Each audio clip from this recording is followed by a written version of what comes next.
നമുക്കറിയാം പ്രവാസികളെ ഏറെ വലിയ ബുദ്ധിമുട്ടിലാക്കിയ ദുരിതത്തിലാക്കിയ ഒരു സംഭവമാണ് ഈ വാടക എന്നുള്ളത്. വാടക പല ഘട്ടങ്ങളിലായിട്ട് പല രീതിയിൽ ഉയരുന്ന ഒരു കാര്യമുണ്ടായിരുന്നു. അത് നിയമപരമായി കൂടി അവിടെ ഭരണകൂടം അതിന് ഒരു തടയിടുന്നു എന്നുള്ളതാണ്. വളരെ അശാസ്ത്രീയമായിട്ടൊക്കെ വാടക ഉയർത്തുന്ന കൂടുതൽ നഗരങ്ങളിലേക്ക് ഈ വാടക വർധന നിരോധന നിയമം നടപ്പിലാക്കുമെന്നൊക്കെയുള്ള വാർത്തകളാണ് വന്നുകൊണ്ടിരിക്കുന്നത്. നമ്മളോടൊപ്പം അഫ്താബ് റോമൻ ചേരുന്നുണ്ട്. അഫ്താബ്, വലിയ ഒരു തിരിച്ചടി പ്രവാസികളെ സംബന്ധിച്ചുണ്ടായത് ഈ വാടക നിരക്കിന്റെ കാര്യത്തിലായിരുന്നു. അത് കൃത്യമായി പരിഹരിക്കാനുള്ളതിലേക്ക് കാര്യങ്ങൾ എത്തിയിരിക്കുന്നത് നിയമപരമായി തന്നെ ആ രീതിയിൽ അതിനെ കൺട്രോൾ ചെയ്യാൻ ശ്രമിക്കുന്നു എന്നുള്ളതാണ്. പല സ്ഥലങ്ങളിലേക്കും ഇതേ പ്രശ്നം നേരിടുന്ന സ്ഥലങ്ങളിലേക്ക് കൂടി ഇത് എത്തിക്കുക, ഇത് നടപ്പിലാക്കുക എന്നൊരു തീരുമാനം എടുത്തിരിക്കുന്നു. എങ്ങനെയായിരിക്കും അത് നടപ്പാക്കുക?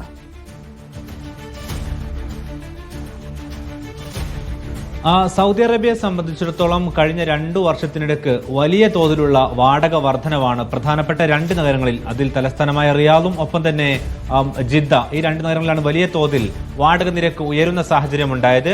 അതിൽ റിയാദിലെ സാഹചര്യം സവിശേഷമായിരുന്നു. പ്രത്യേകിച്ച് 2 വർഷത്തിനിടയ്ക്ക് സൗദി ഭരണകൂടം എടുത്ത ചില നിലപാടുകൾ, അതിൽ പ്രത്യേകിച്ച് വിദേശ കമ്പനികളെ സൗദിയിലേക്ക് ആകർഷിക്കുവാൻ വേണ്ടി നടത്തിയ ചില പദ്ധതി പ്രഖ്യാപനങ്ങൾ, അതിന് പിന്നാലെ വലിയ തോതിലൊരു ഇൻഫ്ലക്സ് സൗദി അറേബ്യക്ക് അകത്തേക്ക് ഉണ്ടാകുന്ന സാഹചര്യമുണ്ടായി. പ്രത്യേകിച്ച് ഖത്തർ, UAE ഉൾപ്പെടെയുള്ള രാജ്യങ്ങളിൽ നിന്നും വിവിധ കമ്പനികൾ സൗദിയിലേക്ക് എത്തുന്ന സ്ഥിതിവിശേഷമുണ്ടായി.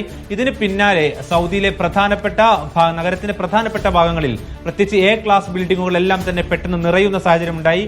കിങ് അബ്ദുള്ള ഫിനാൻഷ്യൽ ഡിസ്ട്രിക്ട് പോലെയുള്ള KFD പോലെയുള്ള നേരത്തെ ഒഴിഞ്ഞു കിടന്നിരുന്ന ഭാഗങ്ങളിൽ കെട്ടിടങ്ങൾ പെട്ടെന്ന് നിറയുന്ന സാഹചര്യമുണ്ടായി. ഇതോടൊപ്പം തന്നെ പ്രവാസികൾ അവരുടെ കുടുംബങ്ങളെ കൂടി കൊണ്ടുവന്നതോടുകൂടി നഗരത്തിലെ കെട്ടിടങ്ങളിൽ മതിയായ സ്ഥലം തികയാത്ത സാഹചര്യം വന്നു. ഈ ഒരു ഡിമാൻഡ് മുതലെടുത്തുകൊണ്ട് ഇവിടെയുള്ള കെട്ടിട ഉടമസ്ഥർ വലിയ തോതിൽ കെട്ടിട വാടക ഉയർത്തുന്ന ഒരു സ്ഥിതിവിശേഷമാണ് കഴിഞ്ഞ 2 വർഷങ്ങളിൽ ഉണ്ടായത്. അതിൽ തന്നെ റിയാദിലെ കാര്യം പ്രത്യേകമായി എടുത്തു പറയേണ്ടത് 280% വാടക നിരക്ക് വർധന ഇവിടെ ഉണ്ടായി എന്നുള്ളതായിരുന്നു ഭരണകൂടത്തിന്റെ പ്രത്യേക അന്വേഷണ സമിതി കണ്ടെത്തിയ കാര്യം. ഇതിന് പിന്നാലെ റിയാദിൽ നടപ്പാക്കിയ ഒരു പ്രധാനപ്പെട്ട പദ്ധതിയായിരുന്നു 5 വർഷത്തേക്ക് വാടക വർദ്ധിപ്പിക്കുന്നത് ഫ്രീസ് ചെയ്തുകൊണ്ടുള്ള അല്ലെങ്കിൽ അത് നിരോധിച്ചുകൊണ്ടുള്ള നിയമം. അതായത് 2030 വരെ റിയാദ് നഗരത്തിൽ ഇനി വാടക ഉയർത്താൻ പാടില്ല.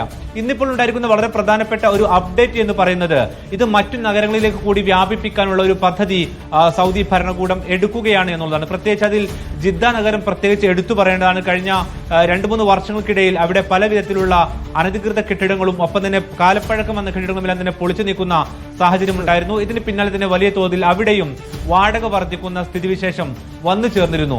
നേരത്തെ റിയാദിൽ നടപ്പാക്കിയ നിയമം നടപ്പാക്കുന്ന സമയത്ത് സൗദി കിരീടാവകാശിയുടെയും സൽമാൻ രാജാവിന്റെയും ഉത്തരവിൽ കൃത്യമായി പറഞ്ഞ കാര്യം, സമാനമായ സ്ഥിതിവിശേഷം ഉള്ള സ്ഥലങ്ങളിലേക്ക് ഈ നിയമം നടപ്പാക്കാനുള്ള അധികാരമുണ്ട് എന്നുള്ളതാണ്.